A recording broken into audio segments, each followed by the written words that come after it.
मेरे अब्बू मुझसे मोहब्बत नहीं करते। क्या मतलब? देखो ना, जब देखो डांटते रहते हैं। अभी भी घर सबके सामने मुझे डांट दिया। हर बात के लिए मना करते रहते हैं, ये ना करो, वो ना करो, यहाँ नहीं जाओ, वहाँ नहीं जाओ। इत्तेफाक से मेरे अब्बू भी ऐसे ही हैं। मुझे तो ऐसा लगता है दुनिया के सारे अब्बू एक जैसे होते हैं। सही कह रहे हैं आप।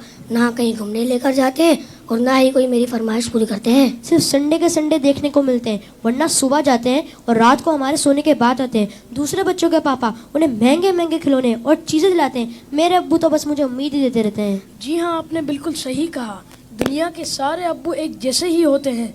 वो खुद से ज्यादा अपने बच्चों और फैमिली का ख्याल रखते हैं। क्या आपने कभी ये सोचा कि क्या उनका दिल नहीं करता होगा कि वो भी घर में रहें, सुकून से बैठकर आराम करें? पता नहीं, शायद चाहता तो होगा। और जहाँ तक बात है आपकी फरमाइशों की, तो उनकी सैलरी ही इतनी कम होती होगी कि वो चाह कर भी आपकी फरमाइशें पूरी ना कर पाते हो। हो सकता है हमारी जरूरतें पूरी करने के बाद उनके पास इतने पैसे ही ना बचते हो कि वो हमारी फरमाइशों को भी पूरा करें। मैंने इस तरह से कभी सोचा ही नहीं। और जहाँ तक आंखें दिखाने की बात है, तो ये भी उनकी मजबूरी है कि उनकी ड्यूटी है कि वो हमें हमेशा बुरी बातों से रोकें और अच्छी बातों की तरगीब दें। अच्छा फैजान भाई, ये बताएं, आपकी जरूरतों में कोई कमी आई हो? नहीं तो बिल्कुल भी नहीं। कभी ऐसा हुआ कि आप बीमार हुए हो और आपके अब्बू को आपकी फिक्र नहीं हुई? हमारी बीमारी में सबसे ज्यादा परेशान होने वाले हमारे माँ बाप हैं। आपके अब्बू छोड़कर कहीं घूमने चले गए हों? नहीं तो कभी नहीं।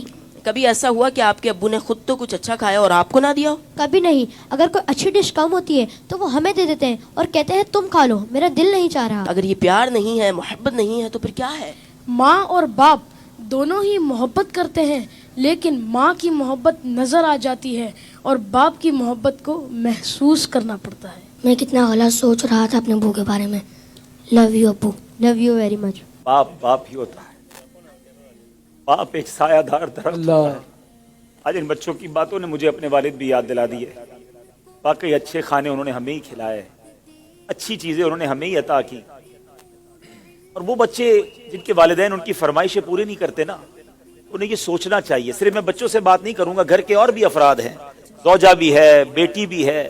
वो कहती है अब्बू आप हमारे लिए कुछ लाते नहीं है। बीवी कहती शौहर से आप कुछ लाते नहीं। उस बेचारे से तो पूछो उसकी मजबूरी क्या है। सुबह से घर से निकलता है, चाहे सर्दी हो चाहे गर्मी हो।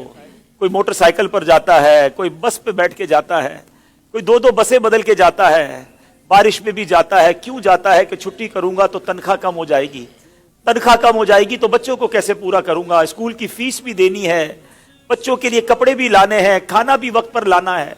हर चीज हमें तैयार मिलती है। उसकी सोर्स कौन है? वो सोर्स हमारे वालिद हैं। और बहुत प्यारी बात इस बच्चे ने कही कि माँ का प्यार तो नजर आता है, वालिद का प्यार महसूस करना पड़ता है। पूछो उनसे जिनका बाप चला गया।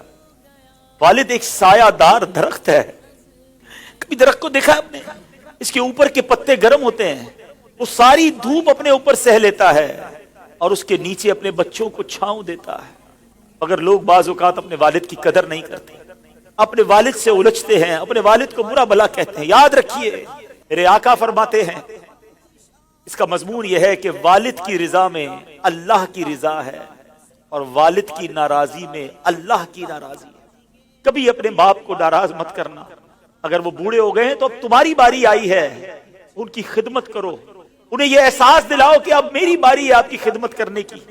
हम अपनी माँ को तो कह बैठते कि माँ मैं तुमसे बहुत प्यार करता हूँ। मैं सारी दुनिया के बच्चों से पूछता हूँ कि कब अपने बाप को कहा था कि अब्बू आई लव यू, वालिद साहब मैं आपसे बहुत प्यार करता हूँ। आप दुनिया में आज मैं जो कुछ हूँ अब्बा जान मैं आपकी वजह से हूँ। यहां तक पहुंचाया मुझे आपने है। अरे जिसने उंगली पकड़ कर चलाना सिखाया, जिसने हर मुश्किल में कहा घबराना नहीं, मैं तुम्हारे साथ हूँ। कहीं फंस जाता था तो अब्बू के पास आता था, वो कहते बेटा मैं संभाल लूंगा। अब वो जब चले गए अब पता चलता है कि कौन है जो संभालेगा। बचपन और बुढ़ापा बराबर होता है। जब हम छोटे थे हमने बड़ी जिदें की, हमने बहुत अपनी बातें मनवाई। अब समझो वालिद साहब का जब बुढ़ापा आ गया तो मैंने उनकी बातें माननी है। उनकी गुस्से को बुरा नहीं मानना, उनके टोकने को बुरा नहीं मानना। कभी बाप का दिल मत दुखाना। ये मत कहना कि आपको नहीं मालूम। अरे उसे कहते हो कि नहीं मालूम जिसने हमें चलना सिखाया, जिसने हमें खड़ा होना सिखाया, हर मुश्किल में जिसने हमारी मदद की। खुदारा मैं सारी दुनिया के बेटों से, सारी दुनिया की बच्चियों से, सारी औलाद से गुजारिश करता हूं, अगर तुम्हारे वालिद जिंदा हैं उनको खुश रखना और बूढ़े हो